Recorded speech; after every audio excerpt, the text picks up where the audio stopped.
kamu akan tinggal dalam rumah Tuhan sepanjang masa. Haleluya. It will not be boring.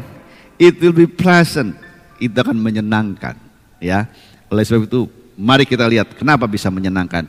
Yesaya pasal 40 kita akan baca bergantian. Ya. Saudara ayat yang ganjil, saya yang genap. Pasal 40 ayat 12 sampai 31. Saya menikmati ayat ini karena pastor seharusnya ada di tempat ini, tapi beliau tidak bisa hadir karena beliau ada tidak dapat pesawat sehingga dia tidak bisa bersama-sama dengan kita, tapi dia berusaha sedang sini, ya. Oke, baik. Allah di atas semua Allah, ayat 12. Siapa yang menakar air laut dengan lekuk tangannya dan mengukur langit dengan jengkal, menyukat debu tanah dengan takaran, menimbang gunung-gunung dengan dacing atau bukit-bukit dengan raca.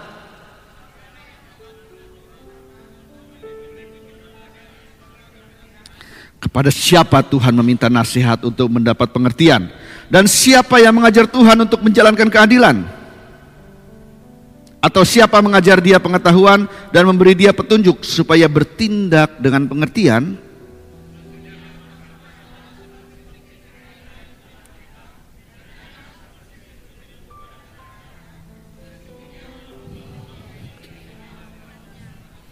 Libanon tidak mencukupi bagi kayu api dan marga satuannya tidak mencukupi bagi korban bakaran.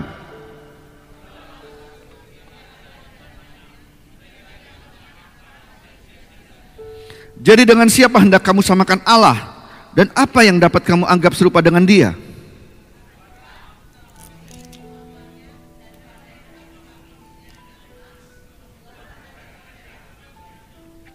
Orang yang mendirikan arca memilih kayu yang tidak lekas busuk, mencari tukang yang ahli untuk menegakkan patung yang tidak lekas goyang.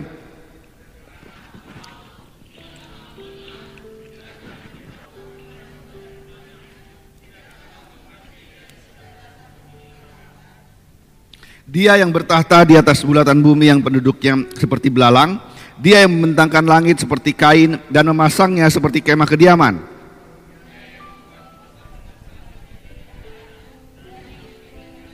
Haleluya. Baru saja mereka ditanam, baru saja mereka ditaburkan, baru saja cangkok mereka berakar dalam tanah, sudah juga Ia meniup kepada mereka sehingga mereka kering dan diterbangkan oleh badai seperti jerami.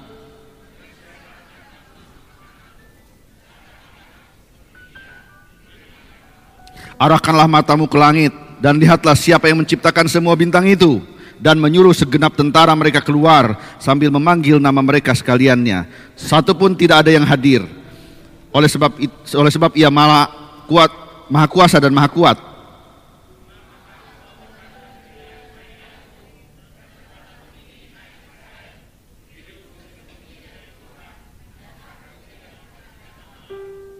Tidakkah kau tahu dan tidakkah kau dengar? Tuhan ialah Allah kekal yang menciptakan bumi dari ujung ke ujung. Ia tidak menjadi lelah dan tidak menjadi lesu, tidak terduga pengertiannya. Dia yang memberi kekuatan kepada yang telah lelah dan menambah semangat kepada yang tiada berdaya.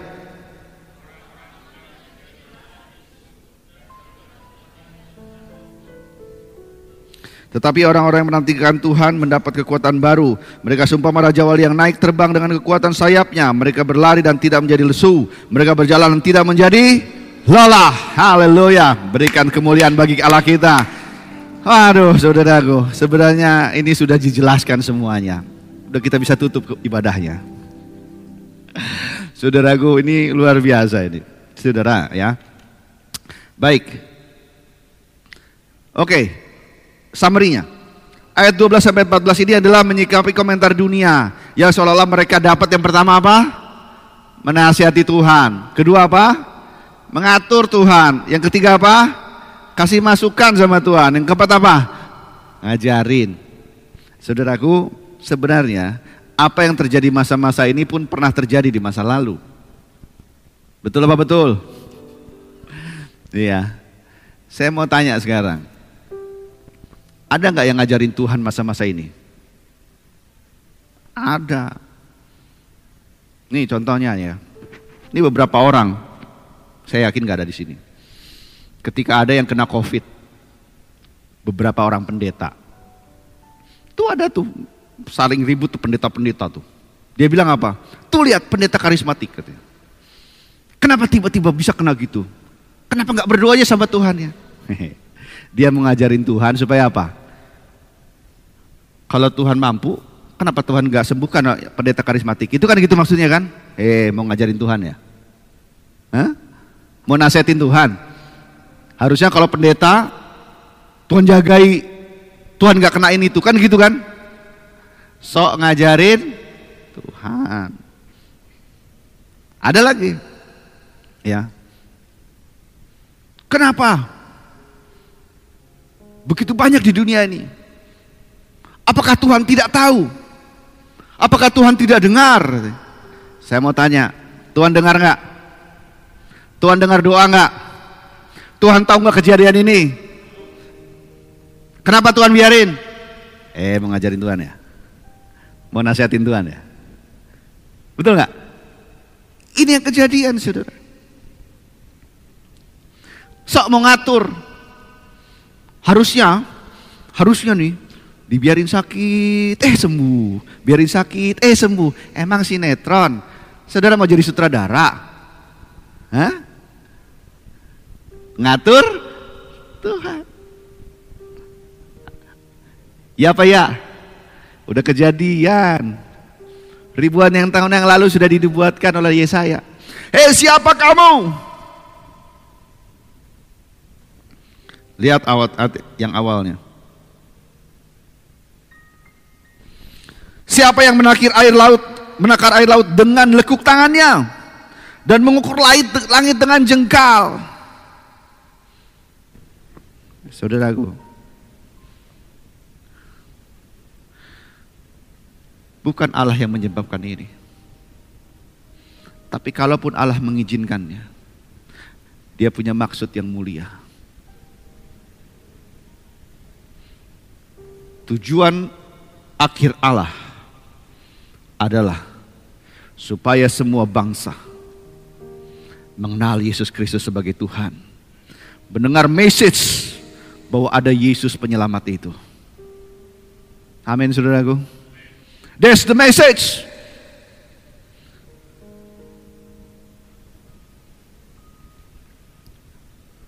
Dan ini yang kita perlu doakan senantiasa, supaya mereka mengenal Tuhan.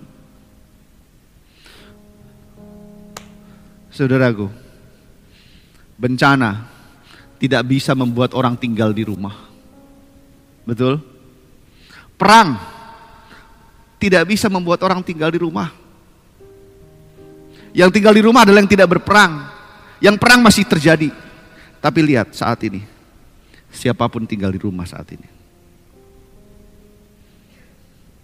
Banyak orang-orang, bahkan orang-orang yang sering melakukan hal-hal yang jahat, saat ini dia sekarang berdoa di rumahnya. Amin. Amin. Orang yang katanya brengsek pun saat ini sedang di rumah dan berdoa di rumahnya.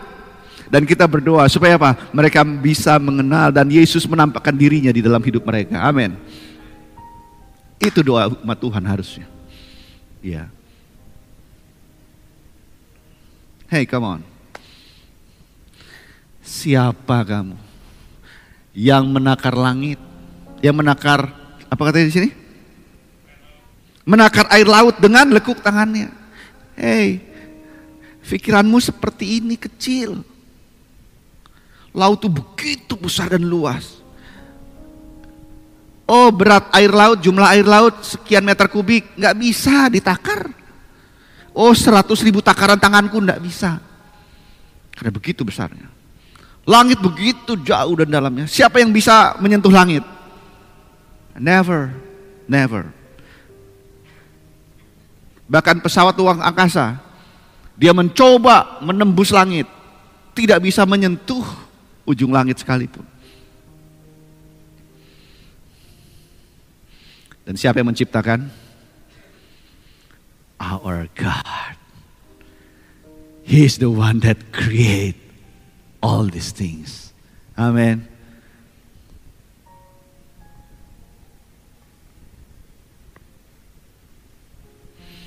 Siapa yang menimbang gunung-gunung dengan dacing? atau bukit-bukit dengan raja. Tuhan ingin melakukan analogi di sini.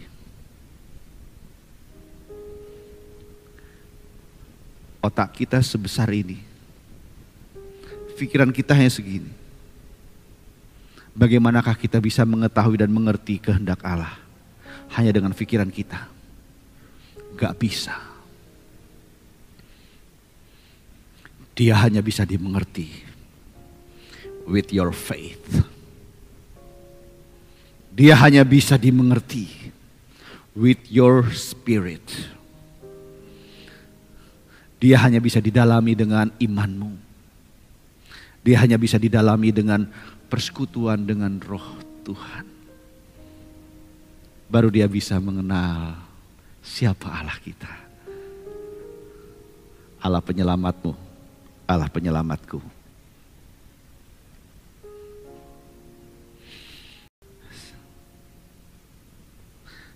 Baik, ayat 15 ayat 17 dikatakan menggambarkan posisi manusia di hadapan Tuhan. Manusia adalah sangat kecil dibandingkan kebesaran Tuhan. Lihat ayat 15. Sesungguhnya bangsa-bangsa adalah seperti titik air dalam timba dan dianggap seperti sebutir debu pada neraca.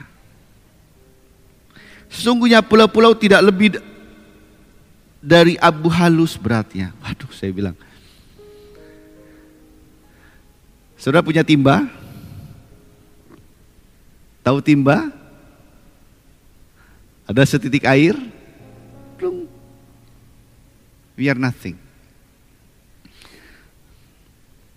Sebutir debu pada neraca.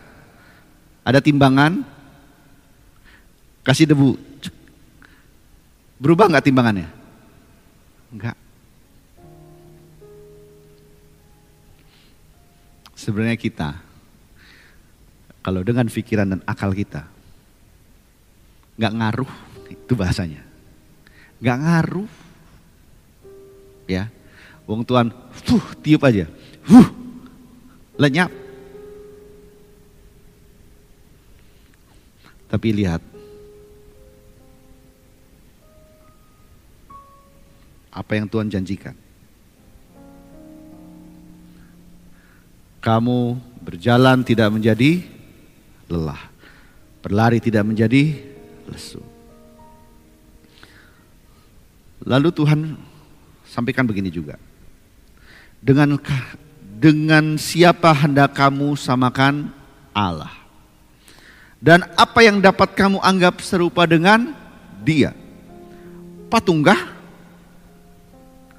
Patung itu tukang besi yang menuangnya. Pandai emas melapisinya dengan emas. Orang yang mendirikan arca memilih kayu yang tidak lekas busuk. Tidakkah kamu tahu? Tidakkah kamu dengar? Tidakkah diberitahu kepada kamu dari mulanya? Dia yang bertahta di atas bulatan bumi, yang penduduknya seperti belalang. Dia yang bertahta di atas bulatan. Saya mau kasih tahu, ini banyak orang mengartikan gini. Ini ada globe, globe itu apa? Bulatan bumi. Terus Tuhan bilang apa? Dia yang bertata di atas, sepertinya dia dudukin bumi gitu ya. Oh, ini enggak itu artinya. It's not on earth, but above. Artinya apa? Bumi yang kecil ini, yang besar juga, dia bukan di atasnya, tapi apa? Dia above, di atasnya lagi. Karena bumi adalah satu dari jutaan galaksi yang ada. Dan dia di atas semuanya itu. Jadi bumi pun seperti titik air di dalam galaksi yang ada di alam semesta ini. Dan bayangkan saudara, Dia yang membuat pembesar-pembesar menjadi tidak ada. Udah deh, gak usah takut sama hal yang seperti itu. Ya. Yang menjadikan hakim-hakim dunia sia-sia. Baru saja mereka ditanam, lalu ditaburkan, dan selanjutnya. Dan yang terakhir saya mau sampaikan adalah, keseringan kita berkata begini, mengapa engkau berkata demikian hai Yakub, dan berkata begini hai Israel, hidupku tersembunyi dari Allah, dan hakku tidak diperhatikan oleh Allahku. Saudaraku, saya sharing pada beberapa orang. Dia bilang gini, Pak, finansial saya pada keadaan COVID ini babak belur, Pak. Saya dengerin, terus ada beberapa rekan-rekan yang lain. Terus gue bilang gini, terus kamu mengeluh, kamu pikir Allah tidak tahu? Ya gimana, Pak? Kami kan harus makan. Karyawan saya harus makan. Orang ini nggak ada di tempat ini. Orang ini seolah-olah bilang sama Tuhan, Engkau nggak perhatikan aku, Tuhan. Lihat keadaan ini membuat aku susah. Sama ya? Sama. Keadaan ini seolah-olah kita berpikir bahwa Tuhan tidak dengar kita. Tuhan tidak memperhatikan kita. Tapi lihat ayat 31. Kita baca sama-sama. 1, 2, 3. Tetapi orang-orang yang menantikan Tuhan, mereka seumpama Raja Wali yang naik dengan kekuatan. Mereka berlari dan tidak, mereka berjalan dan tidak menjadi. Katakan amin. Katakan amin. Katakan amin. Haleluya. Tuhan Allah yang besar. Dia bilang apa? Ketika engkau menanti-nantikan Tuhan, engkau seperti Raja Wali yang naik terbang. Ketika ada masalah, ketika ada badai, engkau akan naik terbang tinggi. Engkau berjalan dan tidak menjadi. Engkau berlari dan tidak menjadi. Haleluya. Saudaraku, jangan pernah engkau lelah dan lesu. Engkau jalani hidup ini, engkau lari hidup ini, engkau tidak akan menjadi lelah dan lesu. Karena engkau adalah orang-orang yang menantikan Tuhan. Jangan pernah berpikir bahwa Allah tidak pernah memperhatikan engkau. Lihat, tetapi nantikanlah Tuhan. Karena ada saatnya Tuhan akan memberkati engkau. Katakan amin, saudaraku. Ketika kejadian ini, perusahaan saya, ada beberapa perusahaan, belinya dolar, jualnya rupiah. Dolar sempat nyentuh 16.800.